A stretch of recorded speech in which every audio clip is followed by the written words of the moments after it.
peux me donner une faveur à l'occasion de mon anniversaire aussi.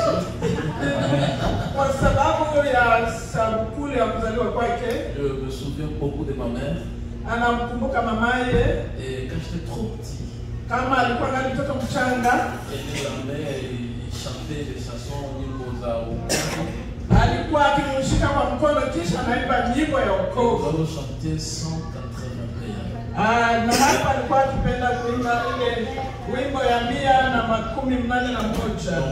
moi-même, je ne connais ça. Je ne connais pas très bien, mais maman va vous aider.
Nous allons lire avant d'énoncer le sujet du message de ce soir. Premier Thessaloniciens. Premier Thessaloniciens chapitre 5.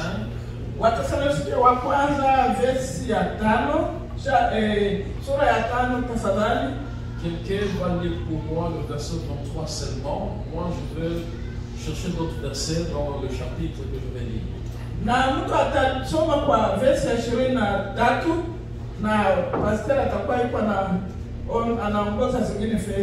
Amen. Voilà ce que dit la parole de Dieu. Thessaloniciens 5, verset 20. Que le Dieu de paix vous sanctifie lui-même tout entier, et que tout votre être, l'esprit, l'âme et le corps soient conservés irrépréhensible lors de l'avènement de notre Seigneur Jésus-Christ. Amen. Amen. On peut s'asseoir, on acclame pour la lecture. Amen.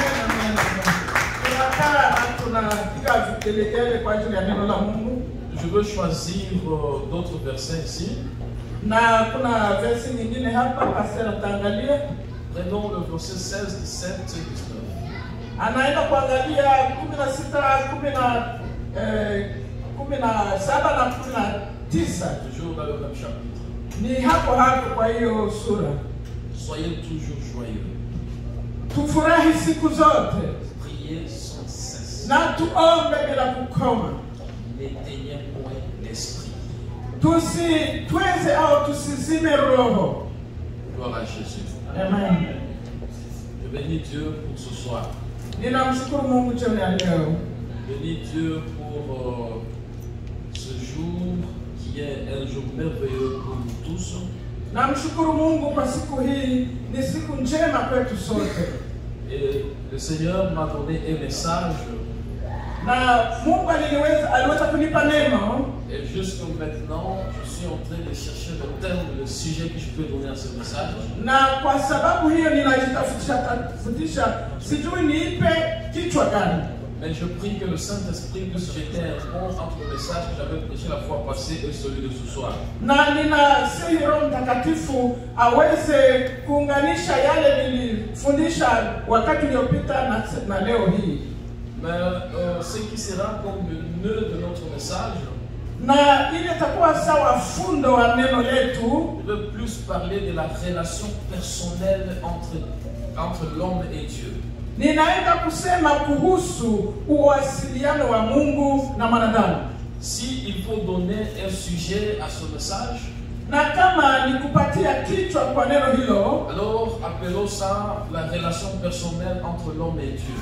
Tuseme kwamba ni ile uhusiano wa mtu na Mungu. Donc la relation personnelle entre quelqu'un, un seul Dieu. Ile kuhusiana na Mungu na mwanadamu. Nous savons que le Dieu que nous servons est esprit. Mungu tunayemtumikia ni roho. Or nous sommes des humains, nous sommes des hommes avec la chair. Sisi ni wanadamu, tunakuwa na mwili. Et nous devons avoir une relation avec cet esprit supérieur qui est notre Dieu. Na inatubidi kuwa na uhusiano na huyu Mungu ambaye ni mkuu.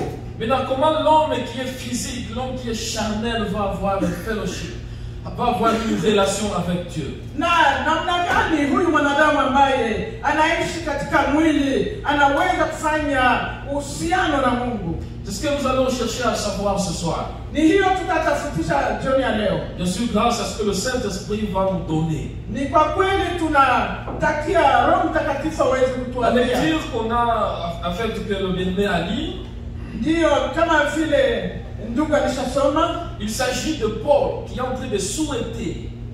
ni mtume Paulo ambaye anatakia watu. Il est en train de prier pour l'église de Thessalonique. Hapa alikuwa anawaombea Wakristo wa Thessalonika. Il a dit, je souhaite que le Dieu de paix vous sanctifie lui-même. Anasema ninahitaji huyu Mungu wa amani aweze kuwatakasa mwenyewe. Tout entier. Kuwatakasa katika Mungu. Donc il vous sanctifie tout entier. The whole of yourself. Yes. Aweze kuwatakasa utu wenu wote. Yes, exactement. Merci maman. C'est ça le message. Ni hiyo ndio neno. Que le Seigneur vous sanctifie tout entier. Mungu atutakase sisi wote au mwili wote au nafsi utu wetu wote. Exactement. Et il continue. Akaendelea hivi. Et que tout ce qui est en vous, na yale yanayokuwa ndani mwenu, ce qui est en vous, yale yaliyo ndani yenu. Et il commence, akaanza il kusema, dit l'esprit, roho, l'âme, nafsi et le corps na mwili soient conservés irrépréhensibles lors de l'avènement du Seigneur. na hayo yaweze kuchungwa safi mpaka vile ujio wa Mwokozi wetu Yesu. C'est-à-dire, quand tu es là, Mahali upo, ce que nous voyons physiquement, c'est pas toi. yale tunaona kwa macho si wewe. Ce que je vois, papa Aaron là physiquement, ce n'est pas lui. Yale ninamchunguza kwa mtumishi wa Mungu Aaron si yeye. Papa Aaron est corps, esprit et âme. Huyu mtumishi wa Bwana Aroni, yeye ni mwili, roho na nafsi. J'utilise seulement son exemple de tout le monde qui est là. Kila mmoja wetu. Amen. Amen. Et Paul dit, Paulo akasema hivi, je souhaite que le Dieu de paix vous sanctifie tout entier. akasema ninahitaji Mungu wa amani awatakase kwa utu wote, En fait que lors de l'avènement, vous soyez irrépréhensibles, sans tache, irréprochables, sans péché. kusudi hiyo wakati atakapowajia mwana wa Mungu akutane tupo safi bila dhambi, bila hatia yoyote. Et ton esprit doit être propre. Roho yako inapaswa iwe safi, Ton âme doit être propre. nafsi yako inapaswa iwe safi, Ton corps doit être propre. mwili wako unapaswa iwe safi. Haleluya, Alléluia. amen.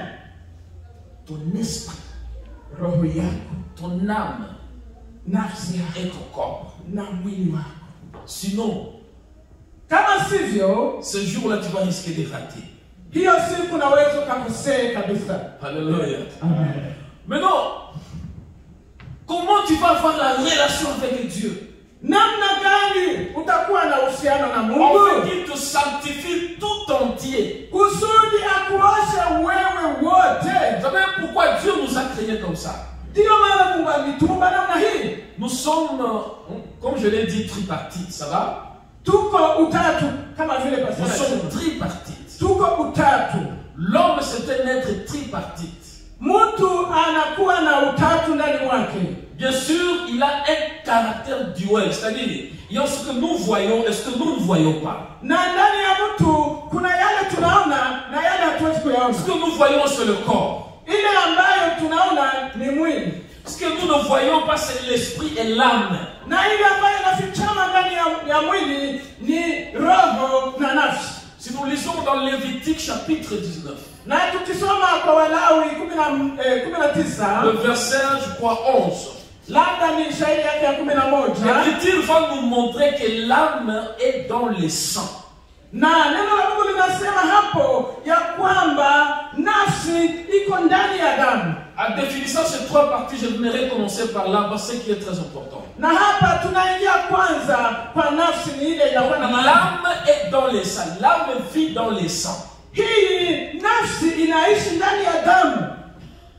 Laisse-moi dire quelque chose avant que je ne continue. Je parle aux gens qui prient pour les gens qui sont malades, des intercesseurs. Ninasema kwa wale ambao wanaombea wagonjwa, wale wanaomba maombi ya kusihi. Je vais continuer avec le message après. Na kisha nitaendelea na Quand somo tu la vas prier pour un malade, wakati unaenda kumwombea mgonjwa, s'il y a des signes comme quoi le sang est en train de sécher sans raison valable, kama damu unaweza kutana iko inakauka bila sababu yoyote, c'est un des grands signes que celui-là il y a des démons, il y a des attaques spirituelles qui veulent le tuer.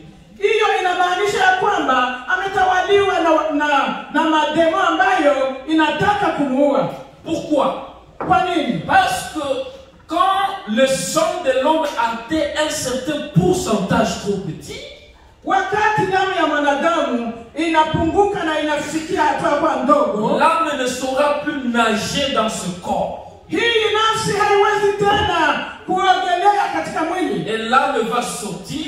na hii nafsi sasa itatoka. Comme l'âme et l'esprit qui sont invisibles, l'esprit va suivre.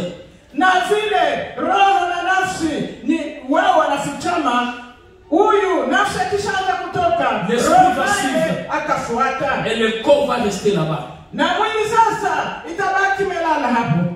Et on va dire que non, on va amener ce corps tel part. Na hivyo atasema hii mwili ni kwenda kuilaza mahali. On ne va plus dire on va amener tel quelque part. On va dire on va amener son corps. Hawatasema tena tunambeba fulani, wanasema tunapeleka hii mwili, Parce que la personne est sortie. sababu mtu aliyekuwa ndani ametoka. L'emballage est resté. Kisha kile kinachochunga hiyo kinabaki. C'est là que l'Écriture dit que tu es poussière et tu retourneras à poussière. Na ndio maana neno linasema wewe ni mavumbi na kwa mavumbi utarudi. Mais l'esprit de l'homme est éternel.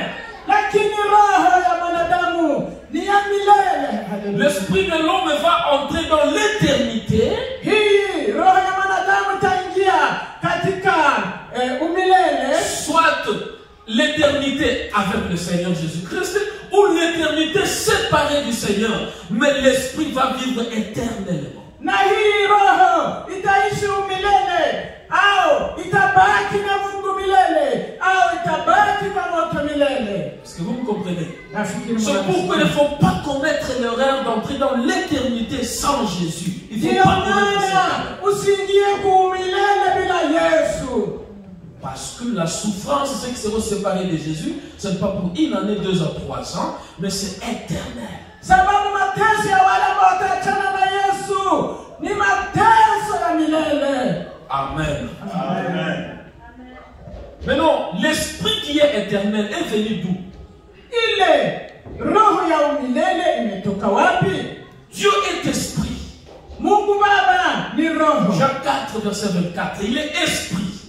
Na Yohana 4 na verse 24. Maintenant, quand Dieu avait créé, wakati Mungu alishaumba, il a pris l'argile, le sable, l'argile.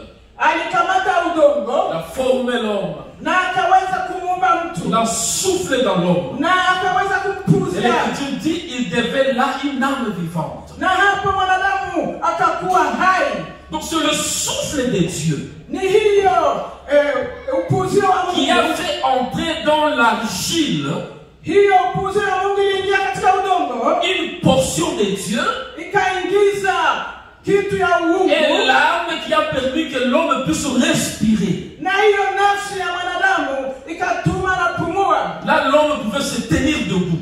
Na hapo mwanadamu angeweza kusimama. Est-ce que vous me comprenez? Tunasikilizana? Mais non, Dieu a dit Mungu akasema hivi, créons l'homme à notre image selon notre ressemblance. Akasema tumuumbe mtu kwa mfano wetu aweze kufanana nasi. Je vais demander que vous puissiez me suivre vraiment. Je ne vais pas faire longtemps aujourd'hui, mais suivez-moi quand même. C'est un message qui paraît difficile, mais il faut que je le dise. Amen, amen. Amen. Maintenant, l'image de Dieu dans Faïda, l'image de Dieu dans Faïda, l'image de Dieu dans Maman Dena. Quelle est cette image de Dieu? Chacun se ressemble. Maman Dena est brune, Faïda est chocolate, et une autre personne est noire. Mais l'image de Dieu, c'est quoi? Ile mfano wa Mungu katika dada Faida, katika dada Dena, ile mfano yake, ile mfano ya Mungu ni namna gani? C'est la portion de la divinité qu'il a mis dans l'homme. Ce n'est pas par l'apparence physique.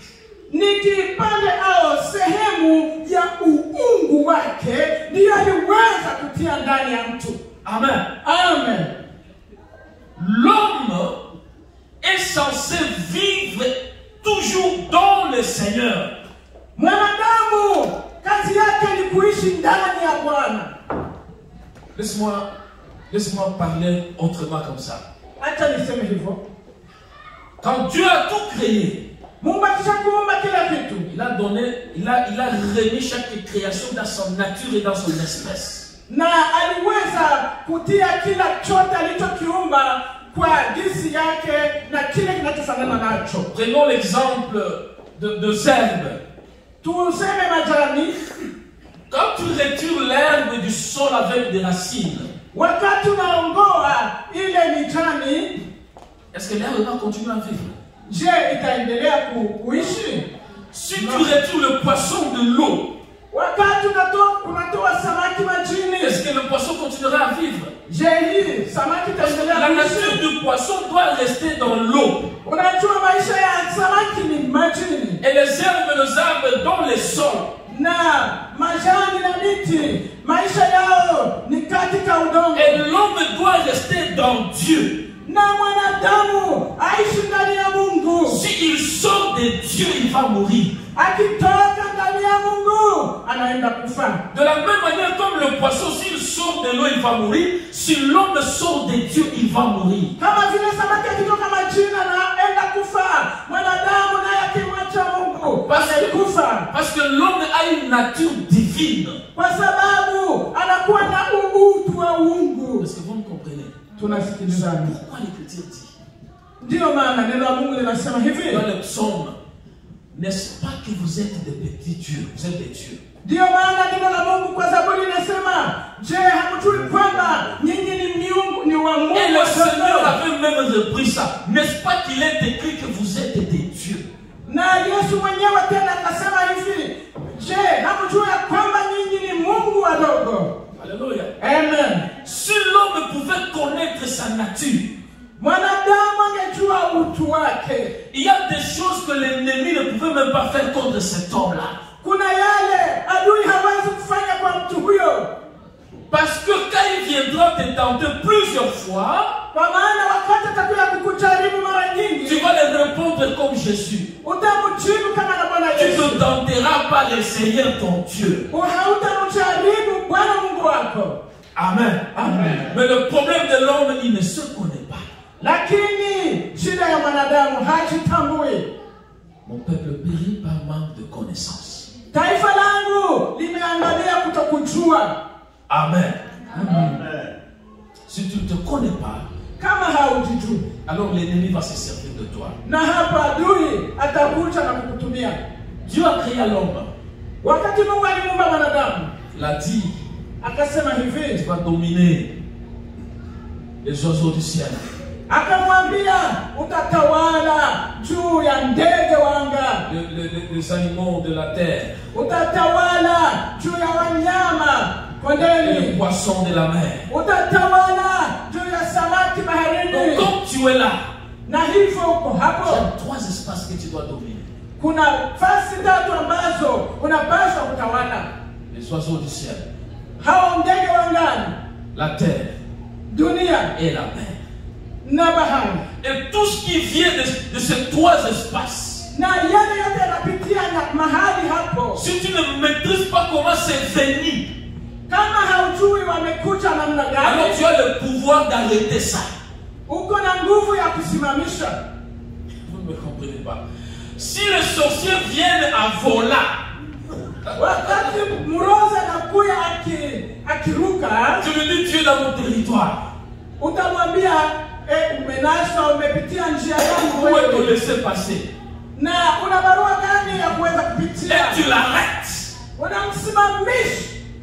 Alléluia. Amen. C'est pourquoi vous allez sentir les témoignages des sorciers qui volent. Ils disent que si vous arrivez dans des réunions où il y a quelqu'un qui prie sincèrement, tu vas perdre les raisons et tu tombes. Parce qu'ils sont dans le territoire d'autrui. Na ndio maana warusi wale ambao wana ile karama ya kuruka wanasema kwamba wanaporuka na kutembelea mahali pa watu wanapoomba, wanafika mahali hapa na wanaanguka na hawawezi tena kufanya kitu chochote. Amen. Alléluia. Amen. Oh, c'est notre territoire. On doit dominer la terre et même les eaux. Ni mahali petu, tunapaswa kutawala hata na maji.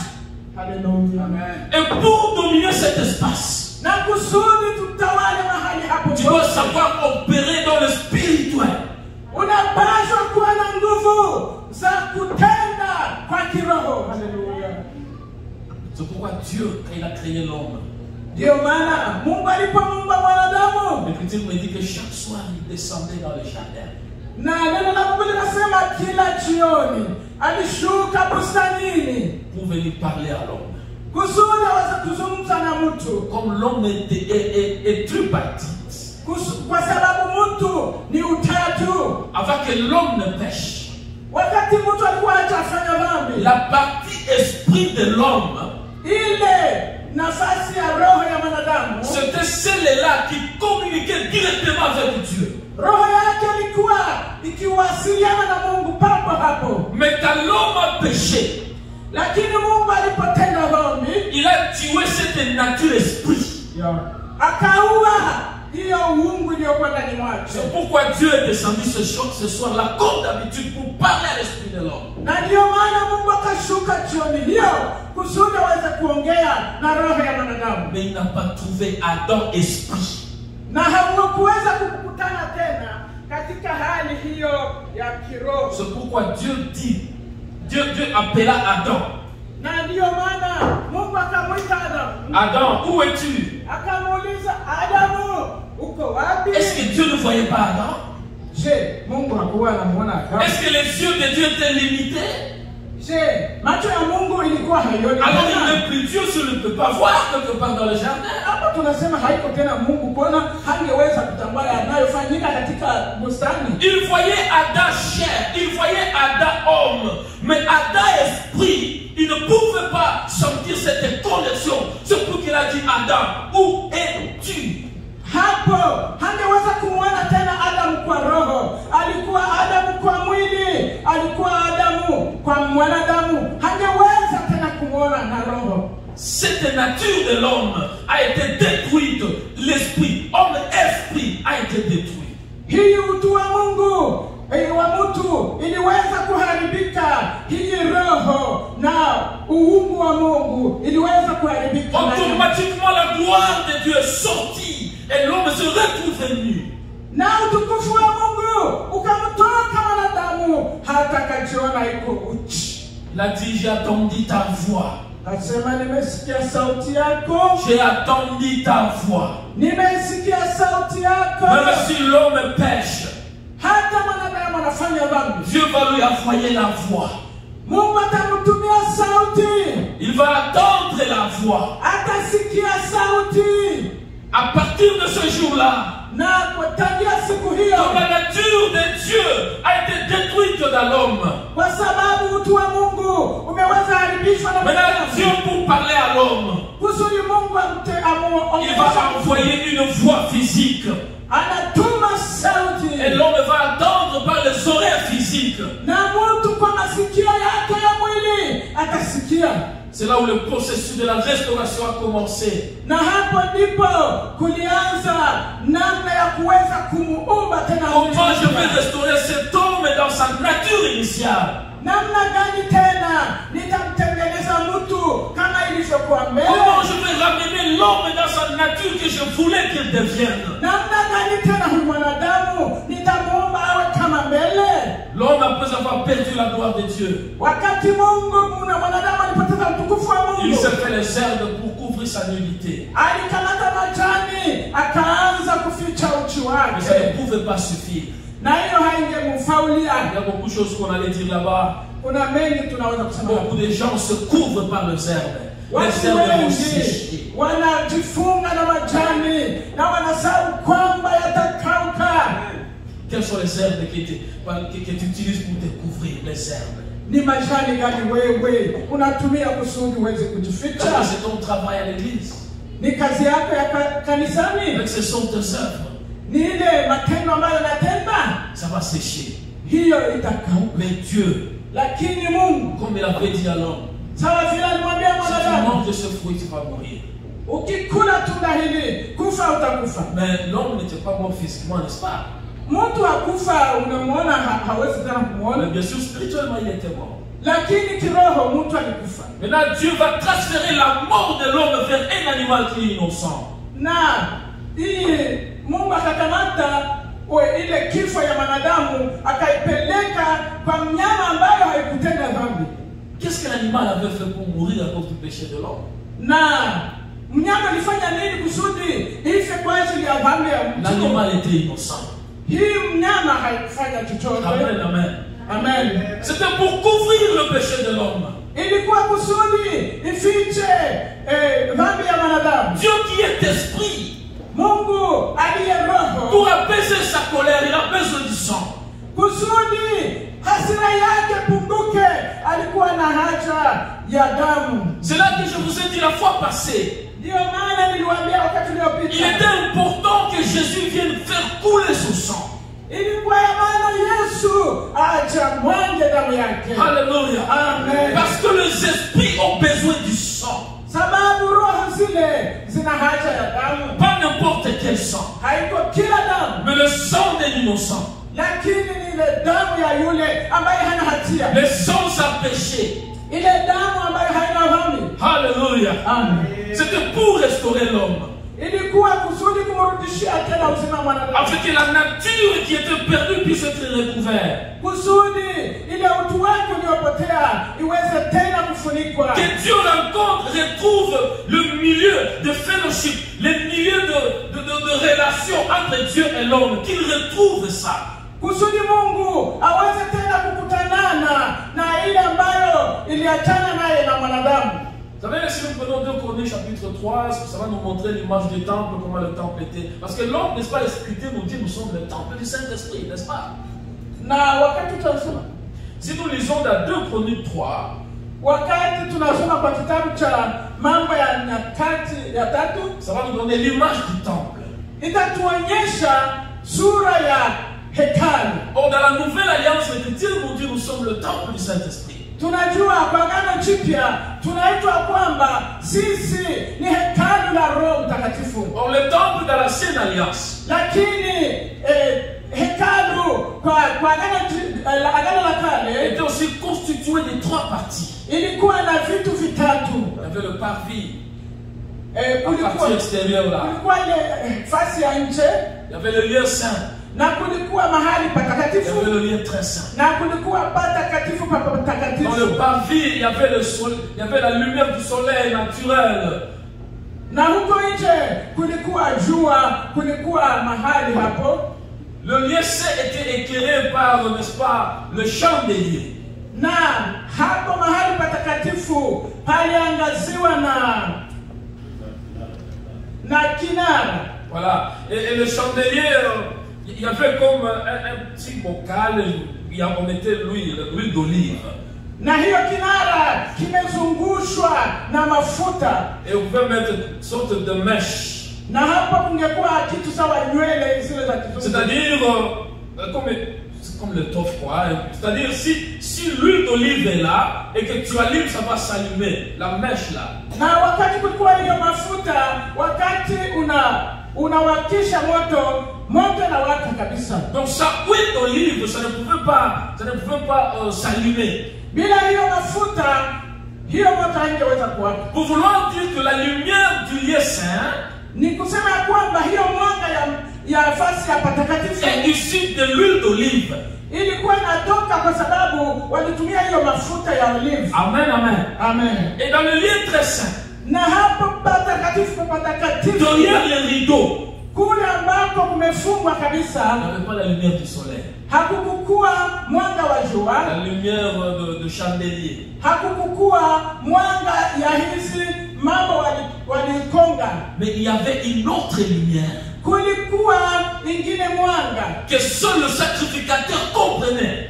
na hiyo ni mwenye angepaswa kuijua ni ule kuhani mkuu. C'était la lumière de Dieu lui-même. Ilikuwa nuru kutoka Mungu mwenyewe. Parce que là, il y avait l'arche de l'alliance. Na hapo kulikuwa sanduku la kukutania. C'est là qu'on allait rencontrer Dieu. Hapo kwa sanduku la kukutania ni hapo angekutana na Mungu. Amen, amen. Amen. Et l'homme à l'image du temple, lui qui est le temple du Saint-Esprit, Na mwanadamu wa yeye aliye nyumba ya Roho Mtakatifu, son corps c'est comme le parvis. na hiyo mwili wake ni kama hekalu. Amen, amen. Amen. Quand nous voyons la lumière, Wakati uliona nuru, nous savons, n'est-ce pas, que la parole c'est notre lumière. tunajua neno la Mungu ndio mwanga wetu. Donc la lumière de tout le monde, Ile mwanga inaangazia watu la wote, parole de tout le monde. na ni neno kwa watu wote. Même les occultistes appellent Jésus maître, n'est-ce pas? C'est la lumière de tout le monde. Hata na wale walimu wa giza wanamuita Yesu mwalimu, na ni mwanga wa kila Je mtu. dois parler de ces choses parce que nous sommes dans un monde, je sais, nous sommes dans un monde où il y a beaucoup d'occultistes. Ninasema hayo sababu tunakuwa katika dunia ambayo inajawa na pepo wabaya. Alléluia. Amen. Maintenant, l'âme c'est comme l'image du lieu saint. Na nafsi ni kama mfano wa mahali patakatifu. Amen. Amen. Pour toucher l'âme de quelqu'un, Kusudi uweze kufikiria nafsi ya mtu, il faut l'éclairage qui est issu du Saint-Esprit. Parce que l'huile d'olive, c'est l'image du Saint-Esprit. Inakubidi uwe na mwanga wa Roho Mtakatifu, sababu hii mafuta ya olive ni kama nguvu za Roho Mtakatifu. Mais l'esprit, ça coûte Dieu lui-même. Lakini roho ni Mungu mwenyewe. Amen. Amen. Et celui qui pouvait entrer dans les lieux très saints, c'était seulement le principal sacrificateur. Na yule angepaswa kuingia mahali patakatifu pa patakatifu ni yule kuhani mkuu pekee. Maintenant, pour que l'Esprit de Dieu vienne régner dans l'homme, na kusudi roho ya Mungu ije kukaa na mwanadamu, il a fallu que Jésus vienne.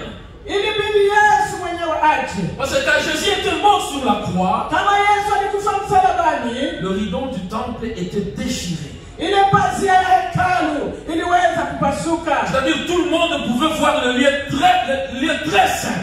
Kila mmoja angeweza kuona mahali patakatifu pa patakatifu. C'est là que l'Écriture nous dit, il nous a rendu un royaume de sacrificateurs. Na ndio maana Mungu anasema alitufikisha katika mahali pa Yes. Eti alitufanya kuwa wafalme wa makuhani. Donc nous sommes dans un royaume. Tunakuwa katika utawala. Le royaume qui est peuplé par les sacrificateurs. Na hiyo utawala ni wale makuhani wanatawala hapa. C'est-à-dire tout le monde peut aller dans les lieux très saints. Kila mmoja anaweza kufikiria ile mahali patakatifu. Tout le monde a accès au lieu très saint, le saint des saints. Oui, le saint des saints. Kila mmoja ni watu wake wanaingia mahali patakatifu pa patakatifu. Parce que le rideau du temple est déchiré. Sababu ile pazia ilikuwa imekwisha kuchanika. Donc, quand tu acceptes cette œuvre de la croix, wakati unakubali ile kazi ya msalaba, et tu vis selon cette œuvre de la croix, ukiishi kama ile kazi ya msalaba, tu retournes dans ta nature de Dieu. Unarudia katika uungu. Quand tu marches, tu dois te dire c'est Dieu qui marche. Wakati unatembea, unasema ni Mungu anatembea. Alléluia. Amen. Quand tu te connais toi-même, wakati unajijua mwenyewe, s'il y a une difficulté qui vient combattre ta nature, tu sauras comment arrêter ça. Kama kuna shida lolote linakuja kukugomeza, unajua ni namna gani utatoa. Alléluia. Amen. Mais si tu ne te connais pas, kama haujijui, tu es ignorant, n'est-ce pas? Haujitambui, si ndio? Laisse-moi vous donner un petit témoignage. Acha niwape ushuhuda kidogo. Après la mort de mon père, baba yakishafariki, il y a des choses qu'il a dit, il ne faut pas vendre ça, il ne faut pas faire ça, il ne faut pas faire ça. Alianza kusema mnaona sasa na msiuzishe ile na msifanye hivi na msifanye ile. Maintenant, il y a eu des gens qui ont comploté, bon je ne veux pas donner beaucoup de détails pour ne pas perdre le temps. Na kuna watu ambao waliunga shauri baya, hatasema mengi. Plus tard, le vieux avait déjà dit que bon, je laisse toute la responsabilité entre les mains de Moïse. Na ingawaje baba alikuwa alisema na acha mambo yote kwa mikono ya Musa. On ne ferait rien sans lui.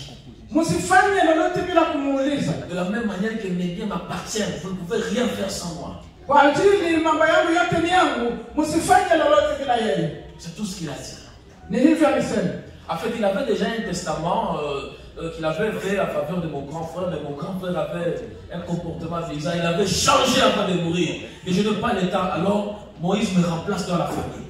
Na sababu mkubwa yake hakuwa na tabia nzuri, walikuwa wameandika testament kwa jina lake, lakini wakati alienda kujikamata vibaya, wakaigeuza kwa majina ya pasa Moïse. Ils ont voulu vendre la parcelle là où nous sommes nés. J'ai dit mais non, non, pas ici. Il y en a, nous en avons d'autres, mais pas ici. Na walitaka kuuza kila kitu mahali walikuwa wameishi, lakini yeye akasema pana, sitaki muuzishe. Ils ont fait des histoires, vous connaissez la RDC, jusqu'à m'intimider, à m'amener en prison. Ils ont parlé à un colonel pour m'amener en prison. Mais Dieu merci, parce que, bon, je parle beaucoup. Na hapo walianza kumkatia shauri mbaya. Walienda, mnajua mambo ya huko kwenye Kongo, walienda hata wakaenda kumshtaki, kwenda kumfungisha, kwenda kumwona hata na colonel. On m'a emprisonné, ça que je sache mon crime. Walimfunga bila sababu. Si vous me comprenez. Je suis allé le premier jour, c'était un vendredi. On m'a arrêté le vendredi. Walimfunga ilikuwa siku ya tano. Et puis j'étais encore malade. Na alikuwa mgonjwa kabisa. J'étais encore malade. J'avais été empoisonné. Sous traitement du poison. Na alikuwa alipewa sumu. Je suis en train de prendre les médicaments. Alikuwa anatumia dawa. Il savait qu'à ce moment-là, j'aurais peur, je vais tout accepter. Na walifikiri vile alikuwa katika hali hiyo ataogopa na atakubali. Je dis au colonel, mais mon problème c'est quoi? Anamwambia colonel, sasa nina swali gani? Bon, en fait, je suis un homme, peut-être que j'ai combien de gars, ça le savoir. Appelez celui qui m'emprisonne. Sasa muite yule ambaye anatuma mnamtia gerezani. Le colonel me dit, mais non, ce sont vos affaires familiales, tu restes là-bas. Colonel, moi j'ai consommé ce qu'on m'a donné. Ah, j'ai vite compris. Akasema, mimi nilishameza yangu na hiyo ni habari ya familia hiyo na waangalia. Comme j'étais journaliste, les confrères journalistes ont su que j'étais arrêté. Na sababu alikuwa mtu wa kutoa habari, wengine wakajua ya kwamba amefungwa. Sont venus. Wakaja kwa wingi. À l'état-major de Butembo. Wakakuwa hapo Butembo kwa. C'était veillé des gars. Na ikakuwa sasa. De ces formations à la radio, à la RTVH, à la radio Butembo aussi, le soutien journaliste a été arrêté. Wakaenda kwa radio zote hapo Butembo. C'est là que même mon nom était connu. Na hapo jina lake likashuka. Attention, le malheur est bon, hein. Wakati moja mabaya ni vizuri Et le colonel Blaise m'a dit, na colonel akamwambia, alikuwa anaitwa Blaise, ce que tu fais là, je peux te tuer, personne, on va rien me faire.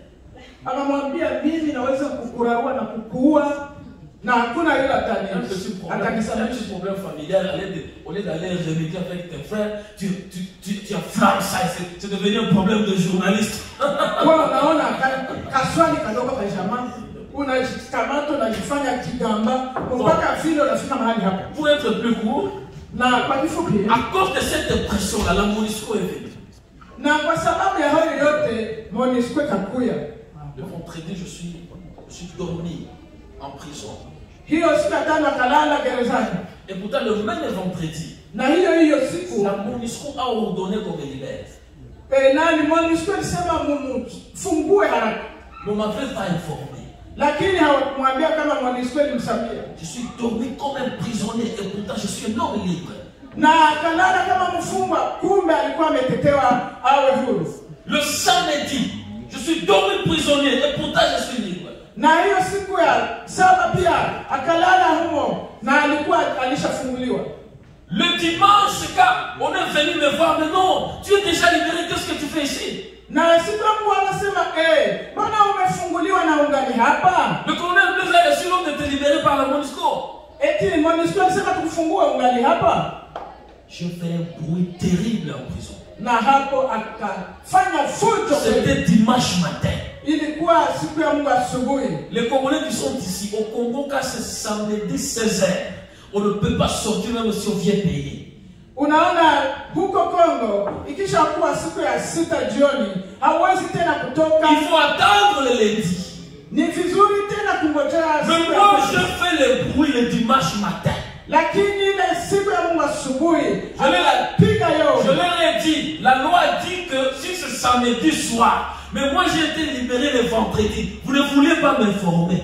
Anasema amri nasema ingekuwa siku ya 6 jioni, lakini mimi nimefunguliwa tangu siku ya 5. Mnapaswa kunifungua. Donc vous allez me dédommager toutes les nuits que j'ai passées ici. Na mnapaswa kunilipa usiku zote nililala hapa. J'ai dit à mes amis, allez à la tripelle. Akawaambia rafiki zake waende. Le chef de poste, il a attendu la tripelle, il a appelé le colonel Blaise. Na wakati walifika mahali hapo wakamuita Blaise. Et je suis sorti le dimanche alors que c'était impossible. Na wakamtosha hiyo siku ya Mungu na haikuke. Parce que j'ai été informé sababu alipata habari que je suis libre depuis vendredi. Ya kwamba amefunguliwa tangu siku ya 5. Mais le vendredi, dormais prisonnier et pourtant je suis libre. Je t'ai ignoré le vendredi soir et le samedi je t'ai ignoré. Aliweza kutokujua kwamba amefunguliwa tangu siku ya tano na siku ya saba. C'est comme ça que le diable même opère dans la vie des hommes. Na ni hivi shetani anatenda katika maisha ya wanadamu. Parce que nous sommes dans l'ignorance de ce que nous sommes. Sababu tunasahau mambo mengi juu ya jinsi tulivyo. Alors il va nous proposer ce qui nous appartient avec des conditions. Anaona yale ni yetu, lakini anatupitisha pembeni na kutupa masharti. Et pourtant ça t'appartient. Na ingawaje ni mambo yako wewe. Le Seigneur a déjà restauré. Le Seigneur Jésus a restauré quand il est mort sur la croix. Tu es retourné à ta nature de Dieu. Yesu Kristo alishakukutayarisha akakuacha ukarudia katika uungu. Alors tu es un petit Dieu. Wewe ni Mungu mdogo. C'est toi qui donnes à Satan le pouvoir de te dominer parce que tu es ignorant. Ni wewe unamwambia shetani kusudi aweze kututawala, lakini hiyo haujui. Alléluia. Amen. Alors, plus nous reconnaissons cela, Kila tunapogundua hayo sasa, et nous nous plongeons dans ça, na tunayaingilia hayo, nous allons commencer à voir comme le corps physique a 5 sens, même le corps spirituel a 5 sens. On va commencer à voir les 5 sens de l'esprit commencer à opérer. na kama na vile unajua kwamba mwili inakuwa na hatua yake 5 na roho pia inakuwa na hatua zake 5. Automatiquement, l'âme qui domine la chair, Na bila kuzania ile nafsi ambayo inatawala mwili, quand l'homme est retourné à sa nature divine, wakati mwanadamu anarudilia uungu ce wake, n'est plus l'âme qui va dominer la chair, c'est maintenant l'esprit qui viendra dominer la chair. hiyo wakati sasa ni roho ambayo itatawala mwili, Et là tu deviens homme spirituel. na unakuwa sasa mtu wa kiroho. Tu sors de la nature homme animal.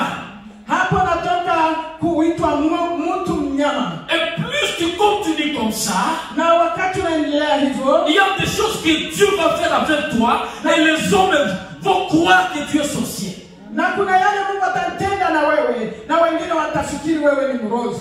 Souvenez-vous de Paul. Non, c'était. Oui, c'était Paul, oui. Paulo, Non, c'était Pierre. Pierre, il était en prison. wakati Petro alikuwa gerezani. Il y a des temps d'emprisonnement de Pierre, mais je parle de celui où il est sorti. Oui. Il est sorti même ça que la porte sont ouvertes. Anakumbuka kuna sehemu mbili za Petro alipokuwa gerezani, lakini anasema ile hatua ambayo alisimama akatoka kwa gereza bila milango kufunguka, akatoka nje. Vous savez, dans les épîtres de Paul, en fait, bon, parlons de Pierre, laissons Paul. Tunaongea pale. L'Écriture dit ceci. Neno la Mungu linasema, Un ange est apparu en l'intérieur de la prison. yaani malaika alikuja akaingia gerezani, Il a dit Pierre, akamwambia Petro, prends tes sandales, debout, d'abord, debout. akamwambia Petro, simama. Les chaînes qu'il y a Pierre tombèrent. Na wakati alisimama, ile minyororo ilikuwa imefunga ikaanguka. Les chaînes tombèrent. Ile minyororo ikaanguka. Je ne connais pas les chaînes qui te lient. Sijui ilikuwa ya namna gani. Mais quand tu te connais toi-même, Yeah, ces yeah, chaînes yeah, vont yeah. tomber. Na wakati unasikia kwamba minyororo yako itaanguka, Pierre pensait qu'il est en train de rêver. Petro alifikiri iko tu analota ndoto. L'ange le prit par la main. Na malaika akamkamata kwa Ils mkono, ont commencé à sortir wakaanza kutembea. avec la chair et les os. Na alikuwa na mwili wake Il wote, a traversé les murs et il est sorti. akatembea na akatoka nje. Est-ce que ça, c'est pas un sorcier? Je, hiyo si urozi? Non. C'est la puissance de Dieu. C'est plus que même la sorcellerie. Inapita hiyo wanasema madawa au urozi. Amen. Alors pourquoi avoir peur des sorciers? Sasa kwa nini wewe unaogopa Nous urozi? sommes plus que des sorciers. Sisi tunawashindia warozi. Parce que c'est lui qui nous a restaurés. Yule ambaye alitutia nguvu, Il est le plus grand sorcier. yeye ni mrozi Amen. Dieu peut faire ça avec toi. Anaweza kutenda hayo na wewe Mungu. C'est pourquoi un moment nous pouvons être à l'église, on prie, on chante, on écoute la parole. Ndio maana tunapofika kanisani tunaimba, tunasikia neno la Mungu. Tu sens la puissance de Dieu te saisir. Na unasikia nguvu za Mungu zimekujia. Plus tu es sérieux, tu intériorises ça. Na kila wakati hayo yataweza kudhihirika. Nous avons vu notre sœur Foura ici en train de pleurer. Tulimwona dada yetu Furaha. Elle a senti cette présence de Dieu. Alisikia uwepo wa Mungu. Et il ne pouvait pas résister. Na hangeweza Et kuvumilia. cette présence a touché son âme. Na hiyo uwepo kagusa nafsi yake. Or, dans l'âme, c'est là où il y a, c'est le centre d'émotions et de sentiments. Na hapo kwa nafsi ni hapo tunakutana mafikara na mawazo yetu. Maintenant, plusieurs fois, nous restons là, nous les chrétiens. Nous restons là, on a senti la puissance, on s'arrête. Na tunawabaki hapo tunasema ndio. Et pourtant, quand tu te plonges davantage, cette puissance va saisir ton esprit. Ingawaje hivyo, ungeweza kuingilia ndani na hiyo uwepo na wewe ingekushika. Et l'esprit de Dieu va maintenant faire le fellowship avec ton esprit. Na roho wa Mungu itakuwa na kuandamana na wewe. C'est là que tu vas sentir quelqu'un te dire. Na ndio maana utasikia Quand l'homme de Dieu prêchait, wakati mtumishi wa Mungu ou bien quand nous étions dans l'adoration, wakati tulikuwa tukiabudu, quand nous étions dans la louange, wakati tuliomba maombi ya oh Dieu m'a ouvert les yeux. Bwana alinifungua macho. Je vis ABC. Nikaona ABC. Ou bien j'ai senti l'odeur de quelque chose comme ça. Nikasikia harufu ya kitu. Je me souviens quand nous avions crié au Seigneur. Nakumbuka walipoamini. Nous étions en prière, nous étions à jeûne. Il y a quelqu'un qui est allé prendre les bitames. Les bitames, c'est quoi? Les bananes, hein? Les bananes.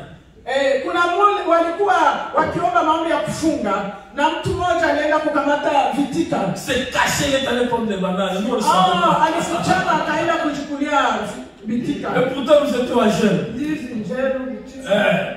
Mais là, quand nous étions en prière, quand nous sommes retournés pour prier, na wakati walirudia kuendelea na maombi sasa, il avait bien resté les dents.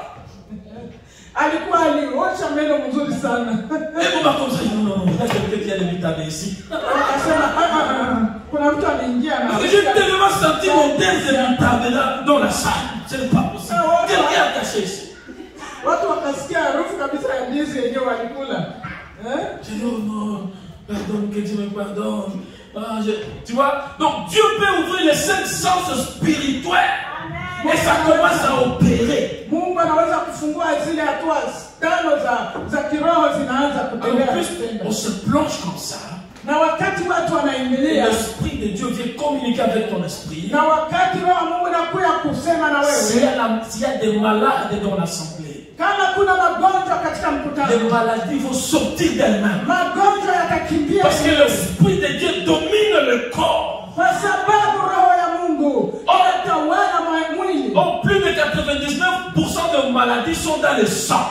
Kwa sababu magonjwa mengi kwa pourcentage 95 inakuwa ndani ya damu. Maintenant, quand l'esprit de Dieu commence à communiquer avec ton esprit, wakati sasa roho Mungu anaanza kusema na roho yako, maintenant cette puissance va retourner en train de faire des impacts directs dans la vie de l'homme. Na hiyo itaanza kufanya sasa maandamano makubwa katika maisha ya wanadamu. Gloire au Seigneur. Mungu asifiwe sana. Qui ne désire pas cela? Nani hahitaji hiyo? Alors nous allons nous tenir debout. Tutaenda kusimama. Chacun va prier. Kila mmoja wetu ataomba. Va dire Seigneur, atamwambia Bwana hivi, je sanctifie mon corps, mon âme et mon esprit. Bwana mabwana, osha mwili, roho na nafsi yangu, afin que je retourne dans ma nature, kusudi niweze kurudia katika hali yangu ya kwanza. Nous sommes de petits dieux. Sisi ni wa Mungu wadogo. Mais nous tombons comme des hommes. Lakini tunaanguka sababu sisi ni wanadamu. Nous mourons comme des humains. Tunakufa sababu sisi tunavaa mwili. Je me souviens de l'homme de Dieu, Heidi Nabal, de la RDC, quand il était mort en Afrique du Sud. Na mtu wa Mungu aliyekufa kwa Afrique du Sud, na alikuwa Mkongomani. Quand il était en train de rendre l'âme, wakati alikuwa akikata roho, tous les malades de l'hôpital étaient guéris. Wagonjwa wote hospitalini wakapona.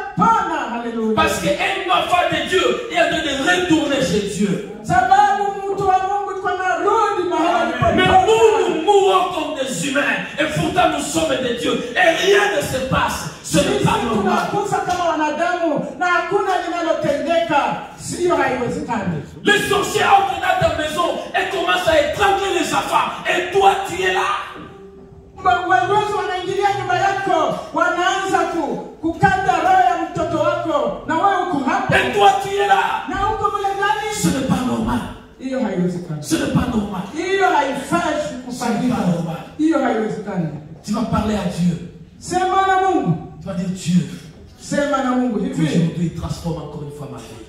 Baba, geuza tena maisha yangu leo. Commence déjà à prier. Commence à prier. Anza kuomba, anza kupaza C'est lorsque tu as entendu la parole.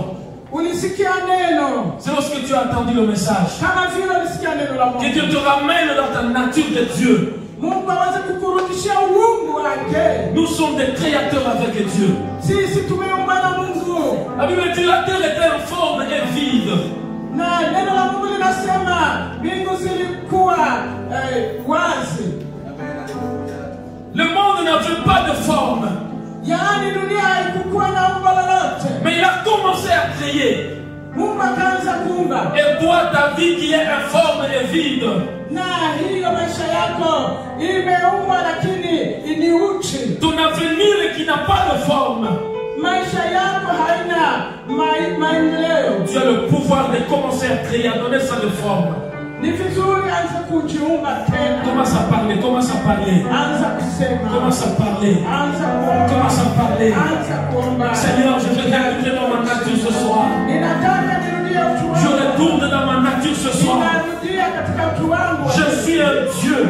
Mimi ni Mungu. Je suis un petit Dieu. Mimi ni Mungu mdogo. Je suis un petit Dieu. Je suis comme un vent. Mimi ni kama Je suis comme un vent. mimi ni kama na upepo. Parce que Dieu est esprit. Sababu Mungu ni roho. Et des fois l'esprit se déplace comme un vent. Na wakati mwingi roho inatembea kama upepo. Qui va arrêter le vent? Nani anaweza kusimamisha upepo? Commence à prier. Omba Mungu. Tout ce qui t'arrêtait Ile yote ilikuwa inakusimamisha. ne va plus t'arrêter à partir de ce soir. Kusimamisha tena ndani yako. Au nom de Jésus. Jina la Au nom de Jésus. jina la Au nom de Jésus. jina La la maladie qui était dans ton corps commence à disparaître ce soir. Les chaînes de ta vie commencent à tomber. Commence à tomber. Nous ordonnons cela. Au nom de Jésus. Au nom de Jésus. Au nom de Jésus. Tu fermes tes yeux, tu parles à Dieu. Tu parles à Dieu. Tu parles à Dieu. Parle à ton Dieu. Merci Seigneur. Merci parce que tu changes nos vies ce soir.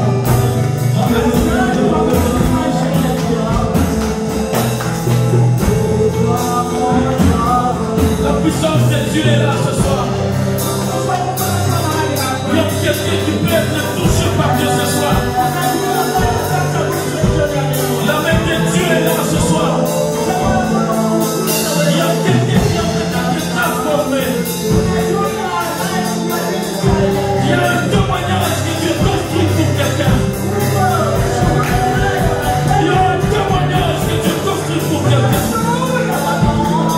Un témoignage que Dieu construit pour quelqu'un.